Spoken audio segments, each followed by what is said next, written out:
Hi folks, this is Ali Birjandi, the Healthcare Guru, doing a lecture series in hospital management. Today we're going to talk about the best and worst practices in hospital benchmarking. As you can imagine, we're not going to cover everything about benchmarking, but certainly those variables that will be able to enhance your initiatives within your organization.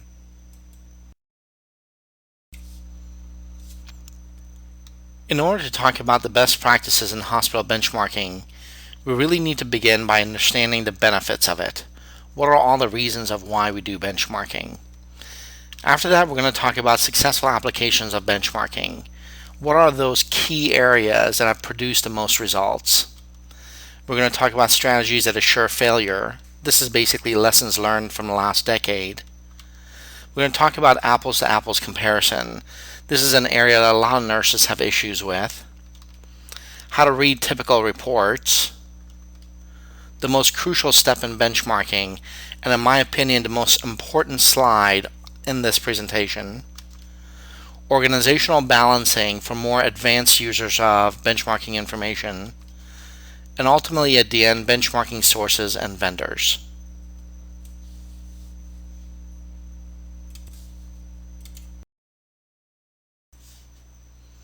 Benefits of benchmarking.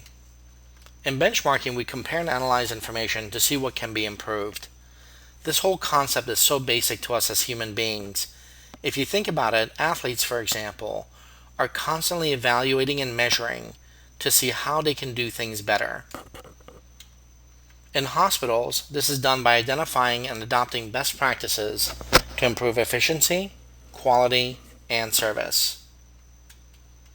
Hospitals around the country have benefited to the tune of hundreds of millions of dollars in the last 15 years from benchmarking.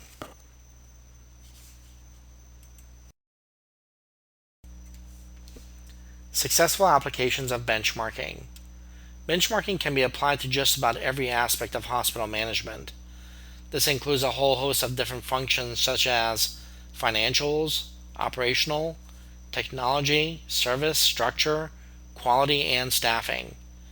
Having said this, the areas with the biggest impact in healthcare management today is staffing, financials, and operations. With staffing, it's critical to understand that we're talking about more than just the number of FTEs per department. We're also talking about the FTE mix for that department. What's critical about staffing benchmarks is that this tool can be used to be able to justify new FTE requests within each department. Financials is a very important indicator. This is originally where benchmarking started. So for example, such variables as margins, collection rates, volumes, revenues can be measured.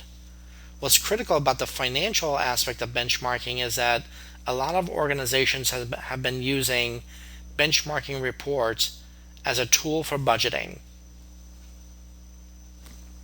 Operational benchmarking includes such variables as supplies, other expenses, purchase of services. Operational benchmarking is one of the most important aspects of benchmarking in order to reduce costs across all various departments in an organization. Strategies that assure failure. The last 20 years, just about every possible mistake has been made by hospitals in rolling out benchmarking initiatives. Today we're going to talk about a couple of those and how we can turn them into an advantage. To begin with, get everyone involved. This means frontline staff, supervisors, managers, all the way up to the vice presidents. It's critical that you have buy-in at every level in order to make change. Get specific. It's important that you drill down to the department level.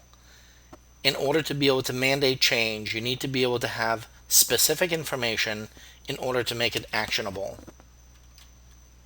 Ready, fire, aim. It's critical that we don't mandate change until the information comes back. We lose credibility by mandating change without any information and not being transparent about it. Budget for change. It's critical that the benchmarking process does not end when the information is distributed and opportunities identified. That's when it begins. At this point, it's critical that you put money aside so that your managers and supervisors can understand, identify, and find out what best practices are so that they can make the changes. Benchmarking is a long-term solution.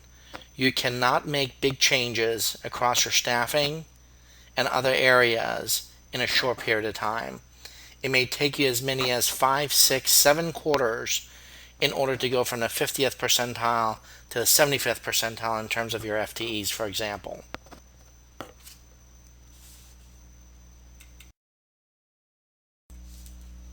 Apples to apples comparison.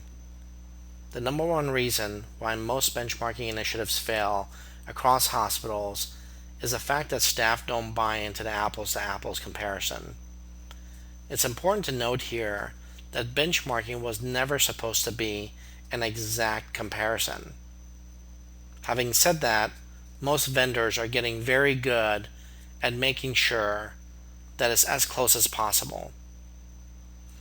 The way they're doing this is through such variables as, for example, adjusting for acuity. This way, ICU nurses can compare themselves with other step-down units. Data are always put into the right buckets. This is critical because in the past, for example, certain departments like transport used to exist in such places as radiology, in nursing, or separate standalone ancillary department by themselves. By extracting this department, you're able to put them into the right bucket so that it can be compared correctly. Compare groups must make sense. So, within the last decade, most benchmarking companies have been able to identify indicators as many as 50 to 100 in order to identify what kind of an organization you have. So for example, if you have a teaching facility versus a critical access hospital, all these variables are input into the system, so when you're looking for a compare group, you're able to find one that's most similar to you.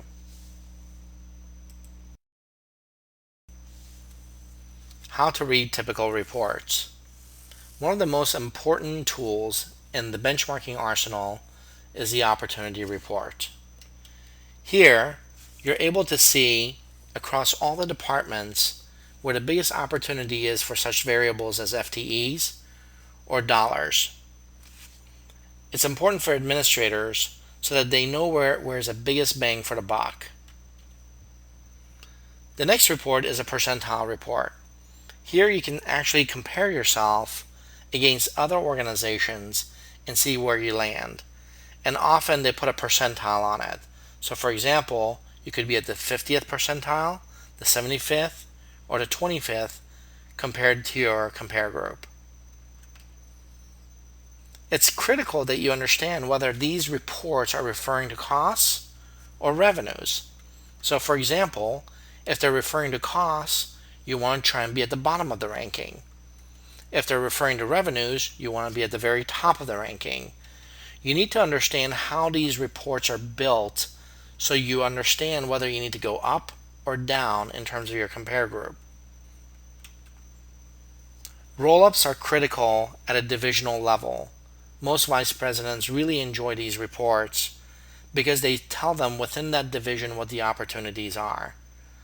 Sometimes the roll-ups create a different picture of the division versus the departmental reports.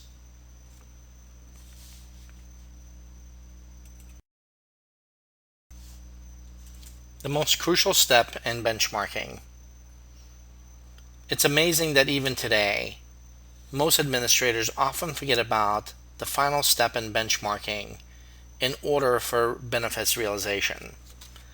In order to understand this, you need to understand the process.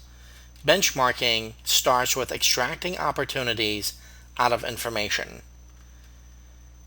Then you convert these opportunities into actionable processes, and then you implement the change.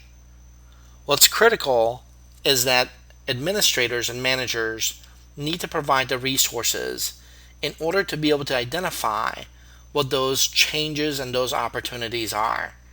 If you do not know, if you cannot identify what best practices are, you're never going to be able to implement the change and achieve those higher levels of performance.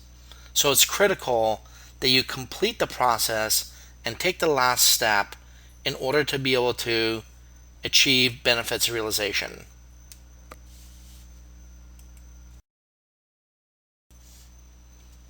Operational balancing. Often the first line of defense against mandates to lower costs is to sacrifice variables that are not being measured. These often include service and quality. It is for this reason that all benchmarking information needs to be part of a balanced scorecard. In this balanced scorecard, benchmarking information needs to be right alongside with service and quality, finance and other operational indicators, and growth and costs. Many advanced organizations have identified this, realized this, and present most benchmarking information in a balanced scorecard.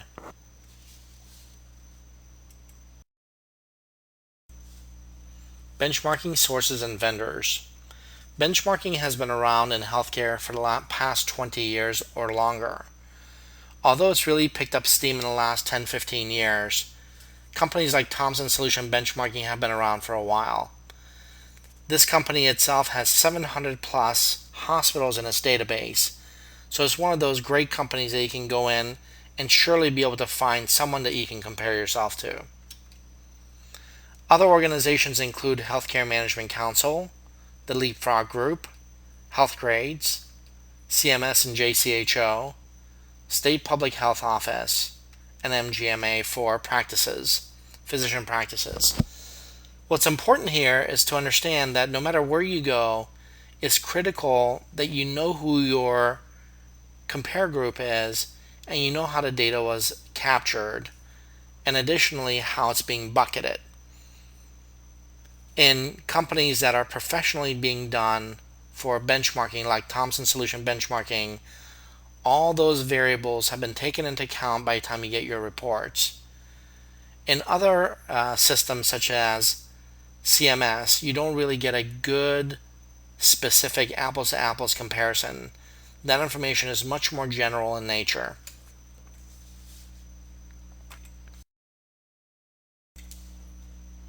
Well, I hope you enjoyed this presentation. At this point, if you have any questions, please feel free to let me know. Also, if you have any suggestions, I'd certainly love to hear from you.